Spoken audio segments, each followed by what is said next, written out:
Next one is Greg. He says, how deep can I set up my RSS, not video networks? Tier 3, Tier 4.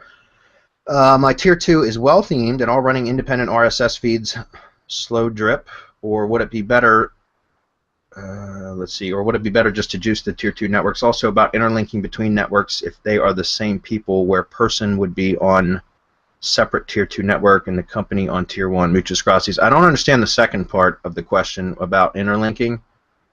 The same people where a person would be on separate Tier 2 network and company. I don't really follow that one. But as far as how far out can you go go out as far as you want with the automated networks, guys. You can do that, although I don't recommend that for websites.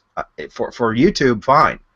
But I really don't recommend doing that for websites, guys. As I've said 1,000 times, and this will be 1,001, I really recommend that you only do a Tier 1 network for your websites.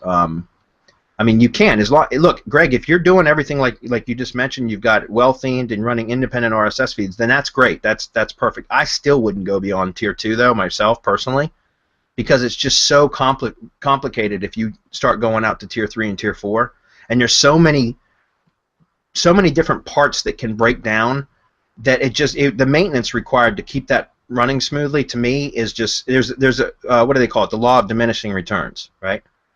At some point, it's going to be too cumbersome to maintain. In fact, I think Tier 2 networks are too cumbersome to maintain for blog syndication. For YouTube, it's a no-brainer because it doesn't require any maintenance. But for blog syndication, it does, because you always got to be monitoring feeds and things like that. I mean, you can use SerpSpace, our network monitor, to help ease that pain a bit, but it's still going to be a bit cumbersome to monitor all that stuff. Anytime anybody else's feed goes down, now you've lost a content source. You got to go in and update your networks and all that kind of stuff. It's just, to me, it's not worth it. If you're only doing one or two or a handful of sites, guys, then by all means do it. But when you start managing multiple sites, guys, it becomes just too much of a pain in the ass. In my opinion, I'd rather just stick with a Tier 1 network and just really build that up. And I get just as good a results out of that, really. So, but yeah, Greg, as far as I'm concerned, I mean, you can go out, as long as you're setting it up correctly the way that we suggest and you're minimizing your footprint. You can't eliminate it, but you can minimize it.